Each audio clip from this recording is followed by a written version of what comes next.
You have read more books than most people you know, and your life still looks almost exactly the same as it did 5 years ago. Sit with that for a second, because it is not an insult, it is a diagnosis, and once you understand it, you will never read the same way again. There is a shelf in your house right now, or a folder in your phone, full of titles you were certain would change everything. You underlined the sentences, you nodded along in your car, you finished the last page and felt, for a moment, like a different person. And then Monday came, and you were the same person, doing the same things in the same order at the same time. That is not a coincidence. That is the entire self-improvement industry working exactly the way it was built to work, quietly, patiently, profitably, on people who confuse learning with changing. Here on Master Your Life, we talk about the difference between information and transformation, because almost nobody else will tell you the truth plainly. So let's say it plainly right now, reading is not the work, reading is the warm-up. It feels productive because your brain rewards new ideas the same way it rewards actual progress, with a small hit of satisfaction that convinces you something has shifted. Nothing has shifted. Not yet. Not until you close the book and do the uncomfortable, unglamorous, repetitive thing the book told you to do on a random Tuesday, when nobody is watching and no one will ever know whether you followed through or quietly went back to your old habits. If you have ever finished a book that promised to fix your discipline, your money, your relationships, or your mindset, and then, a few months later, realized you couldn't name a single thing you actually changed because of it, you are not alone, and you are not broken. You have simply been trained, like millions of people your age, to treat consumption as accomplishment. And today, I want to walk you through exactly why that happens, what it has quietly cost you, and the one shift that will make the next book you read actually matter, instead of joining the pile of good intentions gathering dust in the corner of your living room. If this describes even a piece of your life, tell me in the comments how many self-improvement books you think you own right now. I read every single comment on this channel, and I want to know your number, because I suspect it is bigger than you think. And by the end of this video, you are going to understand exactly why that number has stopped meaning anything. Because here is what's coming. And you need to hear this before we go any further. There is a moment later in this video where I am going to tell you about the single question that exposed an entire decade of someone's reading as nearly worthless. And once you hear that question, you will not be able to unhear it, because you will immediately try to answer it about your own life. Let's start with the problem itself, stated as clearly as I can state it. You are not lazy. You are not undisciplined in the way you think you are. You have simply been optimizing for the wrong outcome for years, possibly decades. And nobody ever pointed it out because the entire industry around you benefits from you never noticing. Think about how a self-improvement book actually gets consumed in a normal life. You hear about it from a friend, a podcast, an algorithm that knows exactly what insecurity to target. You buy it or you borrow it from the library, or someone gives it to you as a gift because they think it will help. You start reading in the evening. Maybe with a cup of coffee, maybe on the porch, maybe in bed before you fall asleep. The ideas land, they make sense. You think this is exactly what I needed to hear. You finish the book in a week, maybe 2, and you feel lighter, clearer, more capable than you did before you opened it. And then real life resumes, the grandkids need picking up, the job still has the same deadlines, the bills still need paying. The habits you have run for 30 or 40 years do not simply dissolve because you read 400 pages about discipline or purpose or wealth. They are still there, running exactly as they always have, because reading about a habit and interrupting a habit are two entirely different acts, requiring two entirely different kinds of effort, and only one of them was actually attempted. This is the part almost nobody in this age group has been told directly. The years between 50 and 75 are not years to waste on more consumption. They are, if anything, the years where application matters most, because you understand exactly how much time has already passed, and you understand, better than someone half your age, that time does not wait patiently for you to get around to using what you know. And yet this is precisely the group most likely to have an enormous library of half-applied wisdom, because this generation was raised to respect books, to trust the written word, to believe that if you just read enough, understood enough, you would eventually arrive at change. You did not arrive at change by reading. You arrived at a very well-informed version of your old life. And here is the twist almost nobody expects. The people who have read the fewest books in this category, but applied every single one of them completely, are, in outcome, ahead of the people who read constantly and applied nothing. Ahead in their finances, ahead in their health habits, ahead in the quality of their relationships. Not because they were smarter, because they were behind on reading and ahead on doing, and it turns out doing was always the entire point. And that twist is not even the important part yet, because there is a specific psychological mechanism behind why you keep reaching for the next book instead of applying the last one. And once I explain it to you in the next section, you are going to recognize it happening in your own life almost immediately, possibly even this week. So let's go deeper into what is actually happening in your brain when you read one of these books, because understanding the mechanism is the first step toward beating it. When you encounter a new idea about improving your life, your brain treats it chemically almost identically to actual progress. You get a small release of dopamine, the same feel-good signal your brain gives you when you accomplish something real. The problem is that your brain cannot always tell the difference between the idea of change and the fact of change. Reading that you should wake up earlier feels, in the moment, remarkably similar to actually waking up earlier. Reading that you should call your children more often feels, briefly, like you already have. The feeling is real. The change is not. And because the feeling is genuinely pleasant, and because it costs you almost nothing to generate it, your brain will keep steering you back toward reading and away from the harder, slower, less immediately rewarding work of application. Here is a practical shift you can make starting with the very next book on your nightstand. Before you read a single page, decide that you will finish it with one job, and one job only. To extract a single principle, you will apply for 90 days before you are allowed to start another book in that category, not 5 principles, not the whole framework. 1. This sounds restrictive, and it is supposed to feel restrictive, because restriction is exactly what forces the depth you have been missing. Consider what this looks like in an ordinary week. Say the principle is something as simple as writing down 3 things you are grateful for each morning. Something you have read a version of in a dozen different books over the years. Reading about gratitude for the 40th time changes nothing. Actually opening a notebook every single morning for 90 days changes the wiring of how you notice your own life. By week 3, you start noticing good moments as they happen, not just when you sit down to write. By week 8, the noticing has become automatic, running in the background of your day without effort. That is what installed means.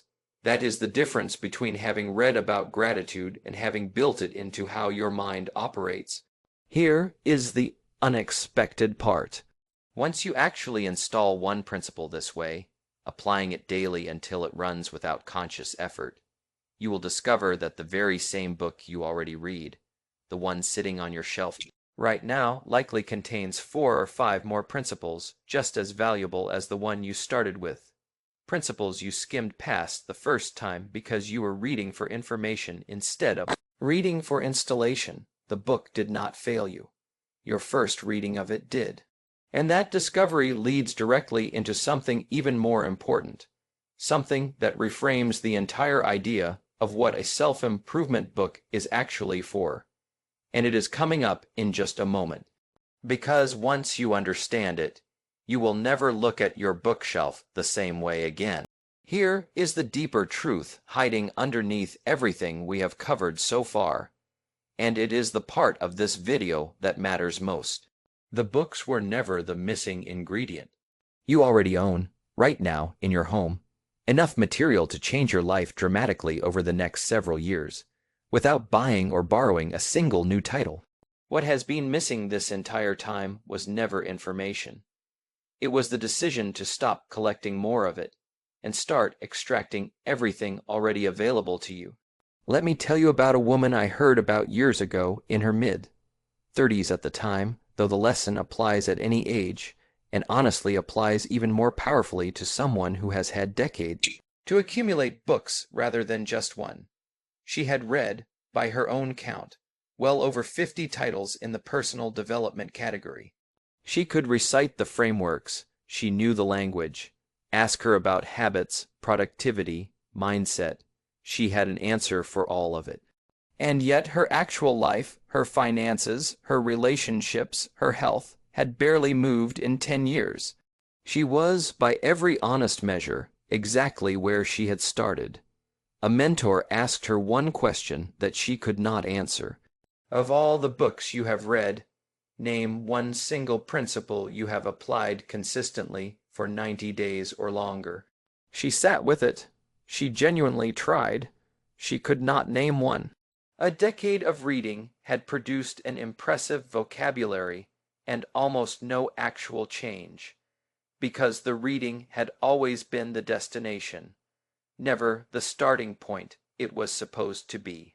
She was told to pick exactly one book, the one she believed had the most potential to change her life if she actually followed it, and to spend the next full year doing nothing but applying it.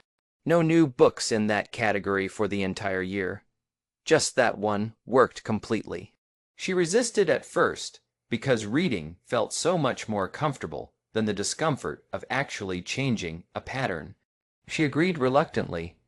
Within 4 months, she had installed 6 separate principles from that single book. Small changes to her mornings, her conversations, her use of time.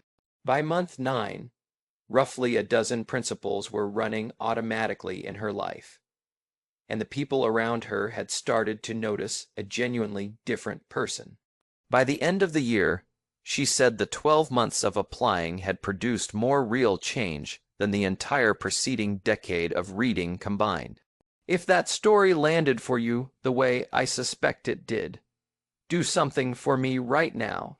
Like this video and send it to the person in your life who has a stack of books they keep meaning to get to, because they need to hear this exact idea today, not after they finish one more book. Today. That story is not the end of what I want to tell you either, because there is one more layer to this, the part about why the endless must-read lists circulating out there are quietly working against you, and it changes how you should think about every recommendation you hear from now on. Here is something you deserve to hear plainly, because almost nobody will say it to you directly. The endless lists of must-read books circulating through articles, videos, and conversations are mostly noise. The top 10 books on success, the 50 books every retiree should read before it's too late. Each list contradicts the next. None of them agree with each other, and none of them, by themselves, have ever produced a transformed life in anyone who simply read through them. The books on those lists are, for the most part, interchangeable.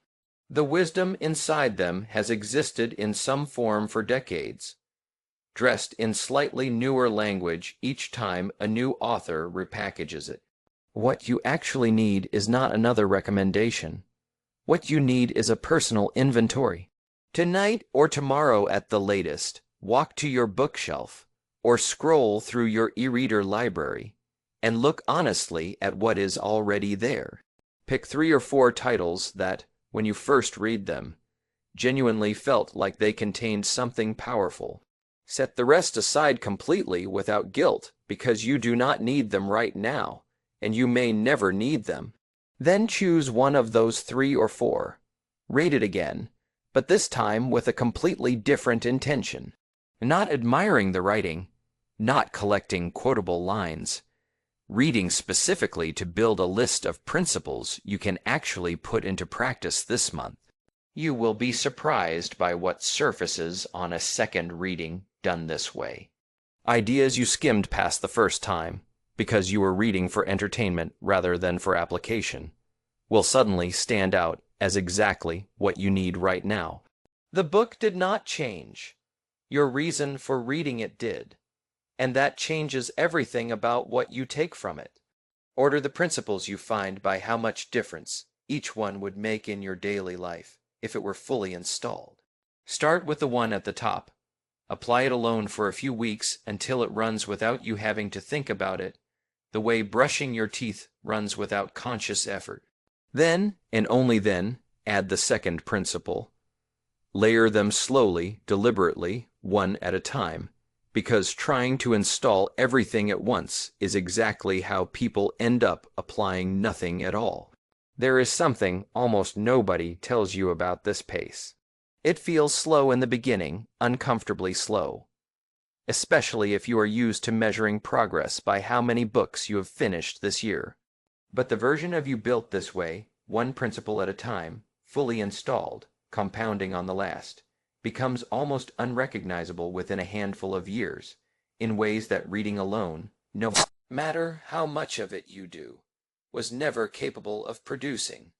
And there is one more piece to this that I have saved for last, because it is the part I most want you to remember, the single idea that ties this entire video together, and it changes not just how you read going forward, but how you spend every evening for the rest of your life. Here it is, the whole reframe, stated as simply as I can state it. Stop asking what you should read next. Start asking what you have already read and never applied. That single question, asked honestly and repeatedly, will produce more change in your life over the next 5 years than any new book, any new list, any new author ever could. The years between now and wherever you hope to be are not going to be shaped by how many more titles you add to your shelf. They are going to be shaped entirely by what you finally decide to do with what you already know. You do not need more information to have a better decade ahead of you. You need the discipline to take one idea, an idea you have likely already encountered more than once, and to actually live it daily, for long enough that it becomes part of who you are rather than something you once read about. Think about what that means practically, starting tonight. Somewhere in your home is a book you finished months or years ago that you genuinely believed at the time could change your life. Find it, open it to the section that struck you most. Choose exactly one principle from it. Decide right now how you will begin applying it tomorrow morning, not next week, not after one more chapter of something else tomorrow. Then commit to 90 days of doing that one thing before you allow yourself to pick up anything new in that category. This is not a small shift.